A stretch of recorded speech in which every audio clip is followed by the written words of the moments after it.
kami di MotoGP Trans 7 masih bersama saya Lucy Wiryono dan Johnny Lono Mulia. Sekarang semakin dekat dengan live race untuk kelas MotoGP, deg-degan nggak? Saya juga soalnya. Kalau kita ngomongin tadi, udah ada duo Suzuki yang memang membuat kejutan karena mereka berada di front row di starting grid. Ada Alex Espargaro dan Maverick Viñales. Jadi memang mereka berdua tinggal membuktikan aja bisa memanfaatkan dengan baik nggak posisinya mereka hari ini.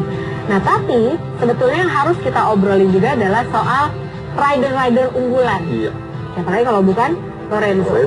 Entah kenapa ya Johnny, aku harus mengutarakan ini GP Mania. Jadi feelingku bila memang kayaknya Lorenzo ini jadi rider unggulan nomor 1 hari ini. Betul. Karena dia dapat banget momentumnya, iya. Dia juga cuma selisih 6 poin dari Rossi. Betul. Jadi motivasi dia untuk tampil bagus hari ini di kandangnya sendiri memang sangat besar. Setuju nggak? Setuju sekali, karena kalau kita lihat di 4 seri awal di luar Eropa, performa tidak begitu bagus. Selain dia kena masalah helm, kemudian sakit bronkitis dan juga salah melibat. Ternyata pas di Eropa ini dia langsung mulai tune in. Ya, Jadi dia katakan memang di luar Eropa ya, selain kita tidak punya data, juga kita feel-nya kurang begitu dapat. Kalau di Eropa kan sudah sering diam di situ dan juga balapan, akhirnya dia menemukan itu pertama. Dan kedua, dengan perubahan seamless gearbox ini, Jorge Lorenzo makin bisa memanfaatkan maksimalkan performa dari M1 di saat di tikungan kencang, yaitu high speed cornering, dan ini tetap di Catalunya. Dan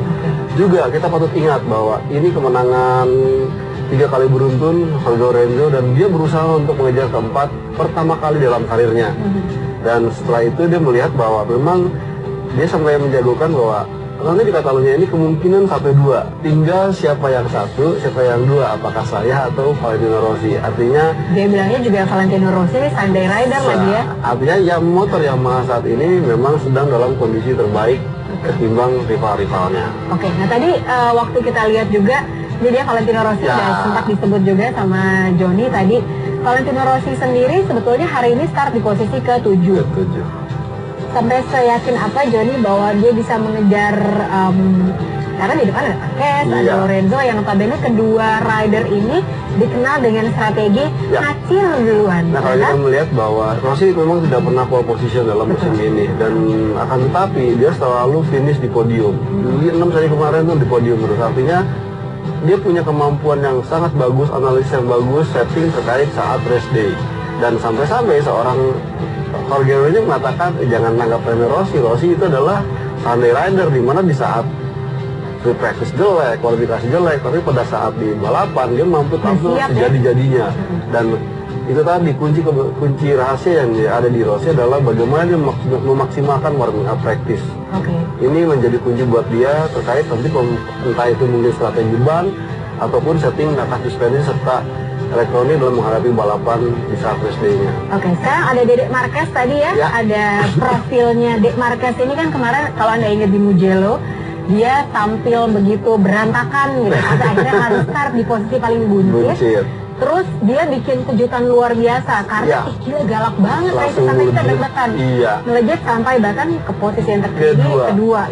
Tapi akhirnya DNF. Betul. Karena memang kayaknya maksa banget gitu kemarin di Mugello. Nah, untuk kali ini di Catalunya prediksi Johnny akan seperti apa? Hal memang ada update terbaru juga. Selain mesin memang sudah meningkat jauh, yaitu diberi swing arm baru dan juga knalpot atau muffler baru. Dan Marquez sempat mengatakan cukup puas, dan bahkan dia merasa sudah punya ritme untuk atau setting untuk balapnya, walaupun kemarin dia hanya bisa bagus di saat 10 menit menjelang kualifikasi berakhir. Setelah itu dia melorot hingga harus start di urutan keempat.